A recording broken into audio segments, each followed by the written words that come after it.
I'm going to just go over a few of the things that we did last time so that we can revise it.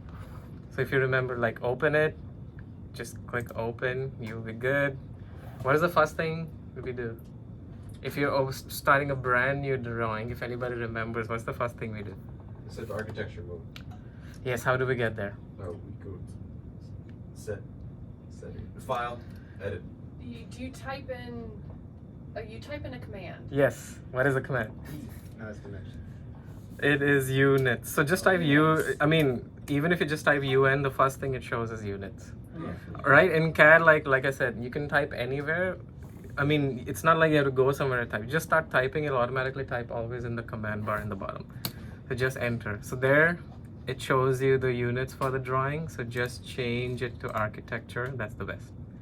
Okay, you can change your angles and stuff like that too, but decimal degrees is fine. Okay, and that's pretty much it. Click OK. Since you guys are doing primarily floor plans, so that's where we're going to go with. Okay, so let's say I'm gonna scroll. Does anybody remember the dimensions for scroll 3 of any room? Did you guys measure? Okay, I'm gonna randomly make something. So I selected the rectangle command and I'm gonna just give it a starting point. Let's say that. You said rectangle command? Yeah.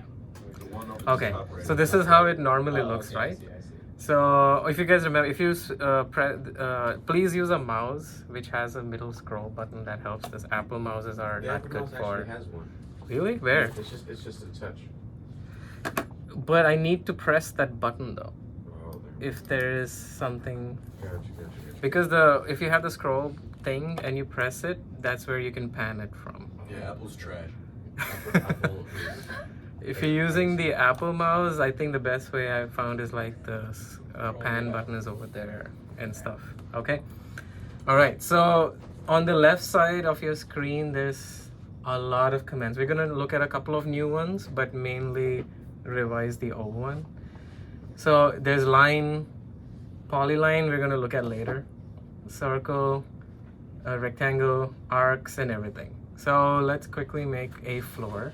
So for that, I'm gonna select, you can either use the line tool simply, or if you know for sure what the dimensions of the base floor are, you can just use the rectangle. So let's go to the rectangle. I can, there's two ways. You can start by specifying a point and then adding the dimensions, or without specifying the point, if I just add at the rate of 50 feet by 20 feet. Let's see. Come on, you can do this. Wow, it did not accept that. Let's just keep it simple. You can add the insertion point anywhere. I'll go right over here. Okay, as you can see, if I can expand it, either if you know already, if you see the bottom right side, it tells you some of the dimensions already. It's like 22 feet by 12 feet and stuff like that. If you want to do that, it's gonna be it'll take you a lot of time just to get the exact one. However, if you see in the command bar, it gives you 3 options: area, dimensions, and rotation. So either if you know the area, great, but dimensions is the easiest. So I hit D and then I start typing 50 feet and then 25 feet. And there you go. Oh wow, I should not have hit escape. Scroll out, scroll out, scroll out. There you go. Is it just that big? It is pretty big. Okay, let me try that again. Dimensions, 50 feet by 25 feet. And now this time it's too small. There you go. It's right there. Okay, so that's the rectangle. Now you want some rooms in there. So let me start by, just for the sake of this tutorial, let's say the midpoint. And if you're making a line, you can, whatever direction the mouse points in, and you give it a dimension length, it'll make a line in that direction. Okay, even if it's an angled that. So be very careful with that. So if I want like a straight horizontal line towards the left, so that's why I'm taking the mouse over there, and let me give it 15 feet. How do you have it bring up the center point? Or does it Good just question. do that naturally? It can do that naturally. So like when you select the line command and you start hovering over the rectangle, it'll start identifying where there are like endpoints, midpoints. If you're making an arc, then like perpendicular or like a tangent and stuff like that. So and you can see it already highlights the center point too. If you need something like a diagonal going all the way, like you can just simply do that and go there, right? So stuff like that. So if you select the line point, you can see there's the midpoint right there. Like that, you can go wherever you need to go. Okay, cool. So that's the 15-foot length that I gave to it, and I'll just go straight up because it's if you see now, if I go angle, that's what it'll tell me. But I need a perpendicular line. That symbol is the 90-degree symbol, which means perpendicular, right? So there you go. Done. Okay, let me make another room. Can you copy and paste that room? Yes, you can. We'll do that in a little bit. How about I make a room right over here, and this time I give it 20 feet. And there you go, perpendicular. Okay, good.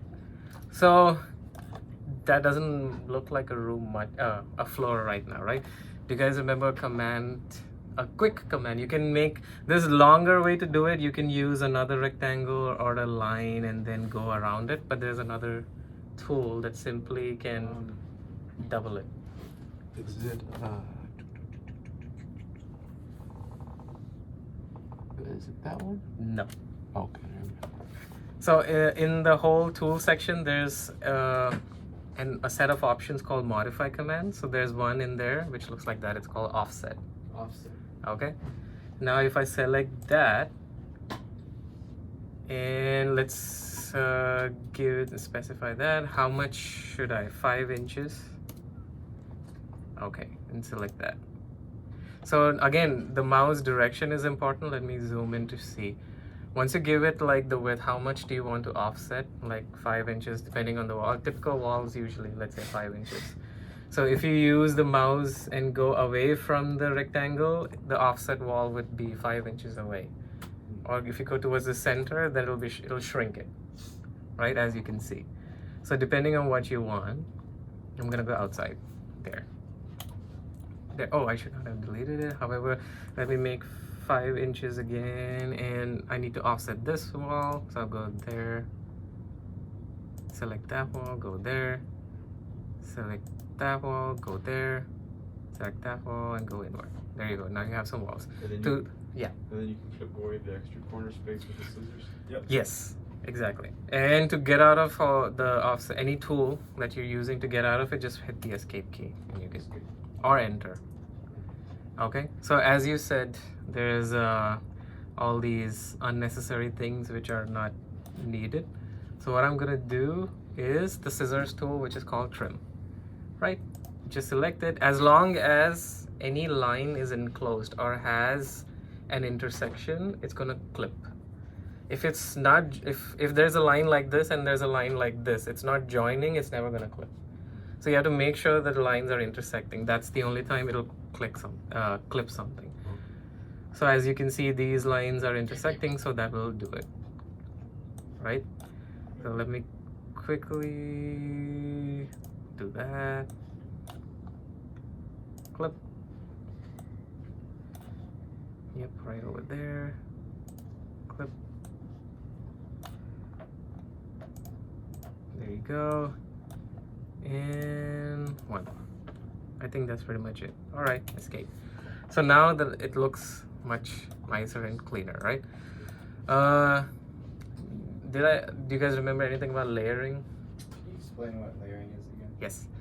So in a drawing, like this is by default the base 0 layer. Like that's just the base.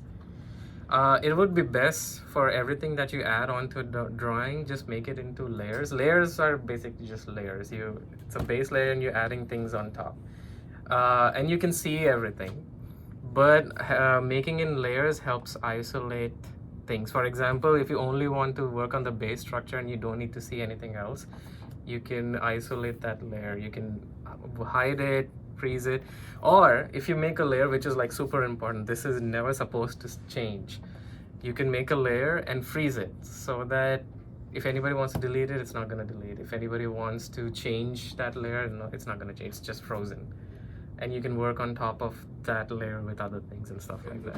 And the layer, like it, so you can make as many. You can make like 10 layers, but Oh, yeah. they're all gonna look the same. They're all gonna be overlapping. Exactly. Okay. So let's say, like, let me quickly show you the doors again.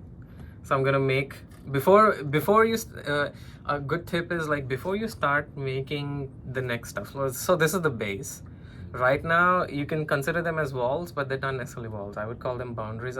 Today the new thing is like, let me show you how to make the wall filling and a few other things. However, if you're going to make new things or add new things to a drawing, it's always best to first make a new layer, then make it in that layer. Okay, that makes it just easy. Otherwise, let's say you had the whole drawing and now you made windows and now you made doors and then you made chairs and then you made tables and then you made beds and then you made like the markings, the triangular markings showing what port is what. All that is made in the base, and now you're sitting through sorting. Okay, now I have to pick that one and change it to a different. That's just gonna take way too much time. It's gonna make it a little too complicated because, as you may have seen, some of the drawings can be really intricate. So it's going to be very hard to find which one. So when you're making something, just start off by making a new layer, selecting that layer, and make the drawing in that. Like, let's say if I'm going to make new layer, I'll label it doors. Okay, let's just stay with, I'll make another one. Let's call it wall, and I'll leave it that. And then I can change the colors. As you can see, I'll make the doors red, the walls green. Okay, leave it like that for now. So I'm gonna select that. Okay, selected that layer. If you double click on it, that layer is gonna be the layer that's active that you can draw on. How do you know? See, now it's all drawing red. Why? Because that layer, I gave it the color red. So anything you make in that layer is gonna have the color.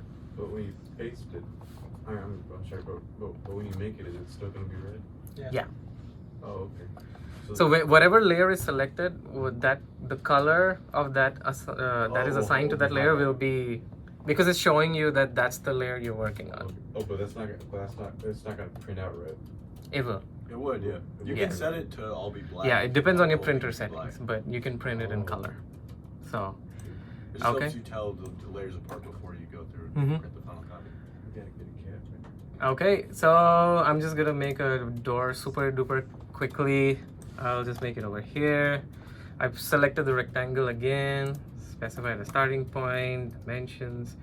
Usually a door is 3 inches deep and maybe 3 feet. There. Done. And then the, what do you call those door post thingies? The frame. Another one. Dimension. Show me Uh, the lights. I can't even see it. 5.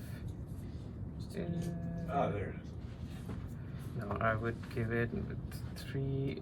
You know what? 3 inches by 5 inches. There you go. Now that's too small in my. No, that was okay actually.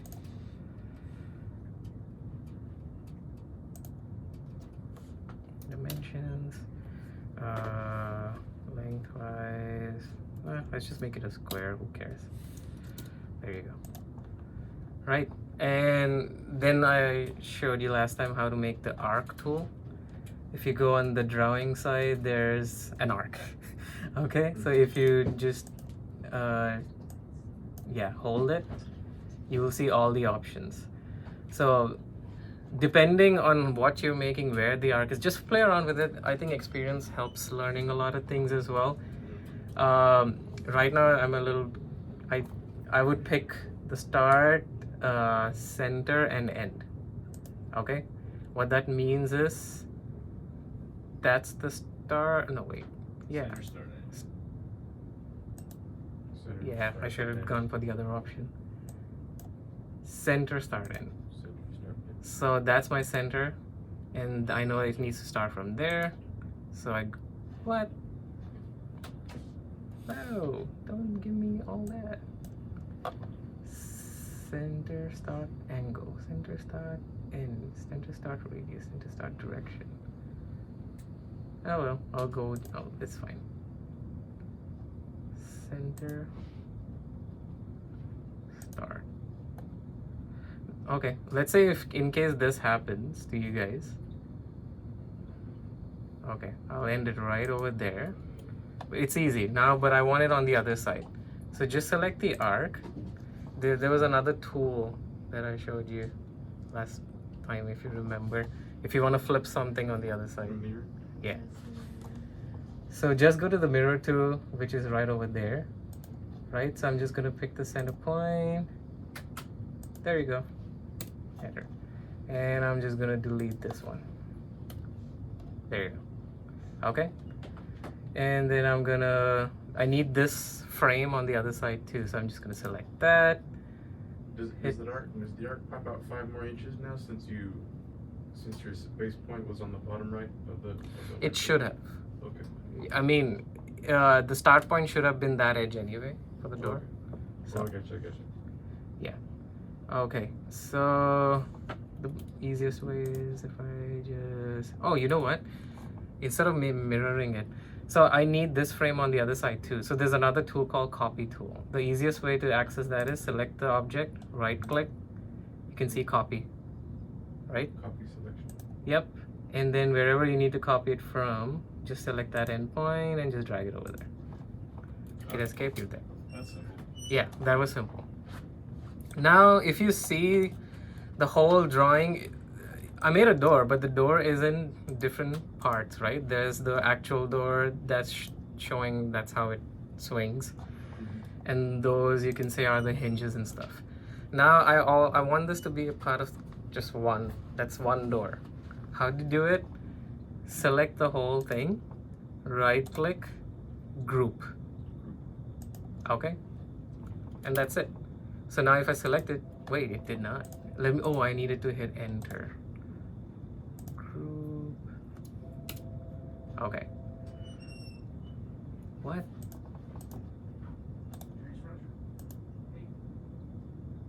No, it should just simply group. A group with the same name already exists. Create a new group. Wow. So you have to No. add group.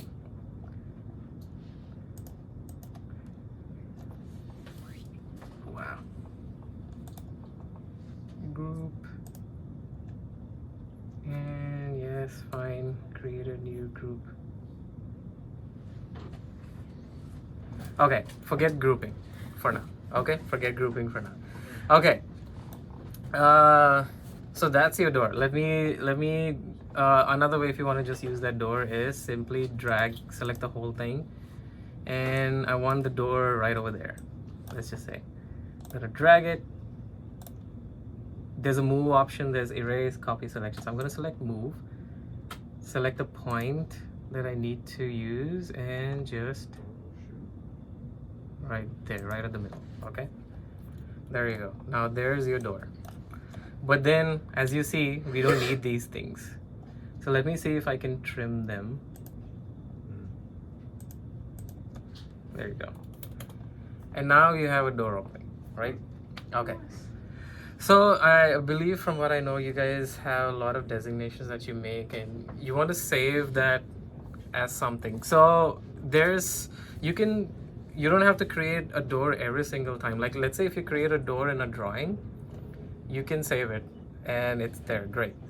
But let's say there is certain styles of doors that you use for every single thing that you make. So what you can do is make a door, and there's something called blocks. You save it in blocks, and that block will be available on your computer. So every time you start a new drawing, you can open that, and it'll always be there. So you can add it from there. So you can add your whatever special things that you personally use.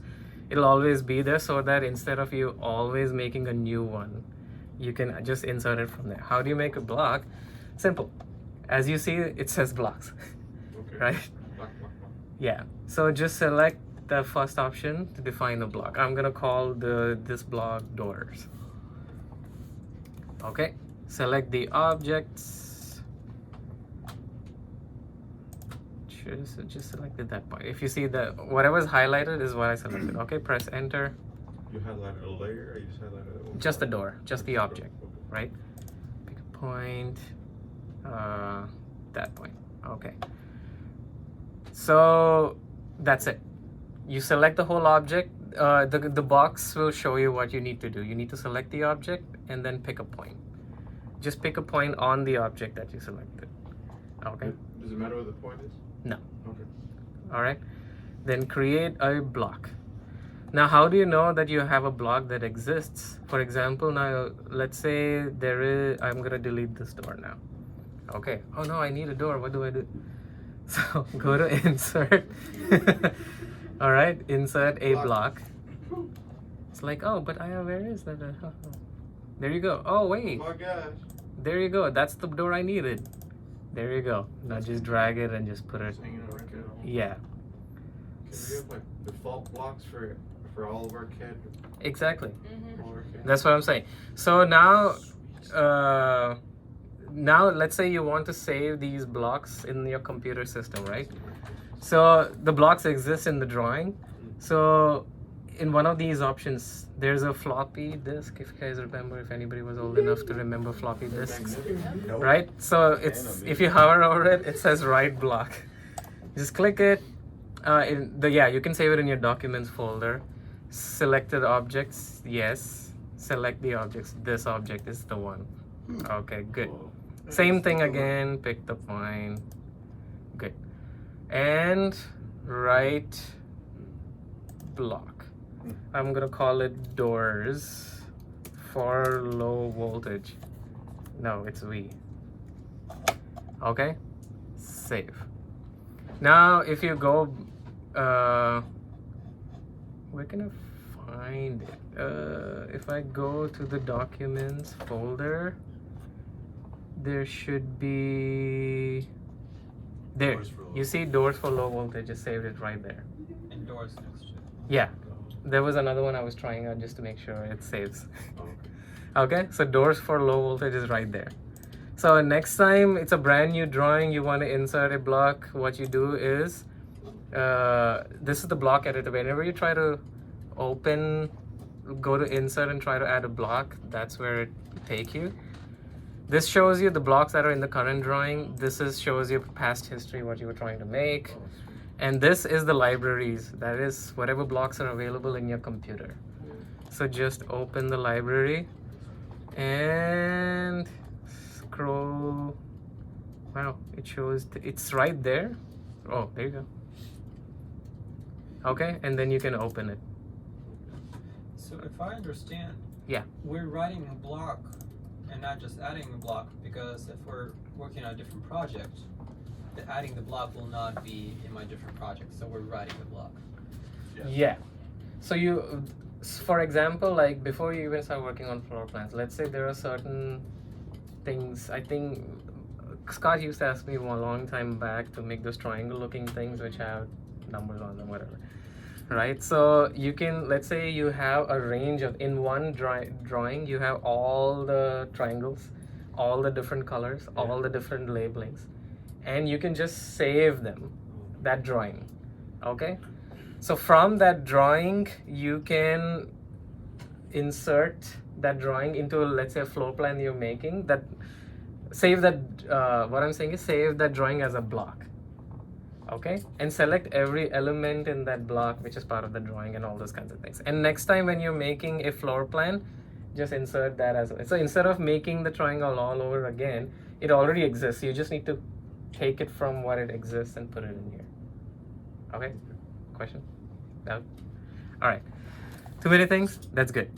Let me move that back to where it should be. Okay, good. No, a little to the left. There. Okay. Now, how do you make walls? Or let's say you want to, let's say I just make a circle. Okay, now I want the circle to be filled. How do you do that? So in Paint or any other thing, there's a fill command. There's no such thing as that. What we call it, it's called hatching. Hatching. Yeah. So if you see, there's a word right here, hatching. Just select that. What it's asking, there's a toolbox that opens. It shows you the styles of hatch and the color it's going to show. Let me say I want it to be green and I need it to be solid. Okay. Then pick a point. That's it. Hatching. It's one green Okay. circle. So that's one green circle. As you can see closely, there's a red boundary to it too. So what it does is, as long as the boundary is closed, it's gonna fill it. So you can create different kinds of hatch too. For example, if I do the same thing, I want a hatch, but I don't want solid. I want that, and I'm gonna pick that one. Okay. So just that, and you can see how it is. You can change how the gaps in the things and stuff like that too, whatever you need to. So if you've seen some of those CAD drawings with the roof, they designate the roofs like that. That's why it's kind of showing you. It's useful for differentiating in a few things. Okay. All right, I'm gonna delete that. Now I need to make walls. So I mean, make it look like walls. So I need to make a layer. Thank you. There you go. So I'm gonna select that layer. Okay. And then I'm going to use hatch, but I need solids. Great. Done. Neon green walls. It's a Okay. club. That's it. So now it's a wall. Now let me show you what happens. Let's say if I am making, let me go back to the first layer. If I'm making a line like that, and a line like that, and that, and let me leave it right there. Oh no, does it go Okay. Thing? We'll see. Okay. And then offset that 5 inches. Okay, good. I'll do it that way, that way, that way, and that way. Okay. So now let me try to color this. Okay, No. that's the error you'll get. Oh. It needs a closed boundary. So sometimes when you're making walls or anything for that, and you want to color and you receive this error, what you have to do is trace. You'll have to find if there is a boundary somewhere that is not intersecting. It has to be a closed boundary. Okay, cool. Any questions on that so far? This says pick points. Does that mean pick multiple points? No, just one point. Okay. It's basically saying that it's a reference. Okay, so that's where I'll end today's, and whoever's here gonna be here, you should start doing this. I mean, Yeah. yeah, do it.